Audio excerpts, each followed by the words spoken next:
की जय। कौन सा कहानी? तो करवा चौथ की कहानी है। एक साहूकार था, उसके 7 पुत्र थे। तो उनकी एक ही बेटी थी, उसका नाम था करवा। करवा बहुत सबकी लाडली थी, सब उसे बहुत प्रेम से रखते थे। तो वो अपने ससुराल से पहली बार अपने मायके आई, तो वहां पर उसको करवा चौथ का व्रत पड़ा। तो उसने व्रत रखा। उसने कहा अपनी भाभी को मैं भी इस व्रत को करूंगी।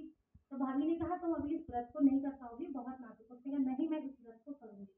तो उसने व्रत रखा, लेकिन भूख प्यास से वो शाम को बहुत व्याकुल होने लगी। उसके भाई उसे व्याकुलता को देख नहीं पाए। तो उन्होंने क्या करा कि हमें कुछ ऐसा उपाय करना चाहिए कि हम अपनी बहन को खाना खिला सके। तो उन्होंने नीचे आग जलाई और एक छलनी के द्वारा पेड़ पर रखा और उसे दिखाया कि बहन चांद आ गया है। तो उसकी भाभी ने बोला नहीं, तुम्हारे भाई तुम्हारे साथ छल कर रहे, अभी चांद नहीं आया है।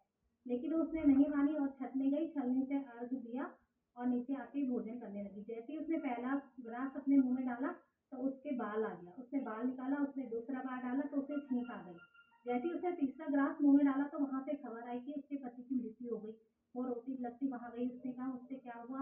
तो उसकी भाभीियों ने कहा कि तुमने ये व्रत तोड़ा है तो बहुत वो पाप किया है, तुमने ऐसा नहीं करना चाहिए था। तो सीधा वो यमराज के पास गई।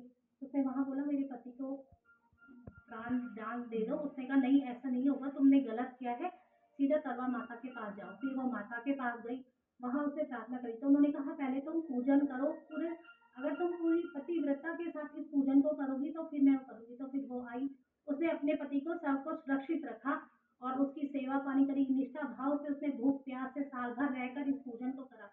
जब साल भर बाद करवा चौथ का व्रत आया तो उसने पूरी निष्ठा भाव से पूजन को करा, चांद को अर्घ दिया। तो माता उससे प्रसन्न हुई और उसने उसके पति को जीवन दान दिया। तो इसी के कारण सब करवा चौथ का व्रत करते हैं। बोलो करवा मैया की जय हो। और एक दूसरी कथा भी है करवा चौथ की, ये इन्होंने मुझे सुनाई। कहा नई कथा है तो इन्होंने मतलब सुनाई मुझे कि करवा चौथ का व्रत क्यों किया जाता है। तो करवा नाम की एक स्त्री थी, वो बहुत पतिव्रता थी, अपने पति के प्रति बहुत वो थी, मतलब पूरी। तो एक बार उसका पति भी बहुत अच्छा था, खूब दान पुण्य करने वाला। तो एक बार वो गंगा में नहाने गया तो उसके पैर को मगरमच्छ ने पकड़ लिया। तो वो चिल्लाने लगा करवा करवा करवा। करवा आई भाग भाग के, उसने देखा कि मगरमच्छ ने मेरे पति के पैर को पकड़ लिया है, अब वो उसे खाने ही वाला है। तो उसने उस पर इतनी शक्ति थी कि उसने एक सूत के कपड़े सूत लिया और मगरमच्छ का पूरा मुंह बांध दिया, जबड़ा। उसने उसका पैर तो पकड़ लिया लेकिन खा नहीं पाया।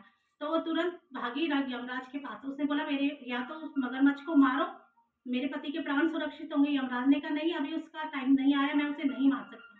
तो उसने जल हाथ में लिया और बोला यमराज को मैं तुम्हें अभी श्राप देती हूँ, मेरे पति को छोड़ो। उस समय पतिव्रता नारी इतनी होती थी कि उनमें शक्ति, अटूट शक्तियां होती थी, वो जो बोल दे वो उसी समय हो जाता। तो यमराज डर गया, उसने तुरंत मगरमच्छ के प्राण ले लिए और उसके पैर छोड़ दिया। उसका पैर छूटा तो सुरक्षित अपने पति को बाहर लाई। इसलिए करवा चौथ मनाई जाती है।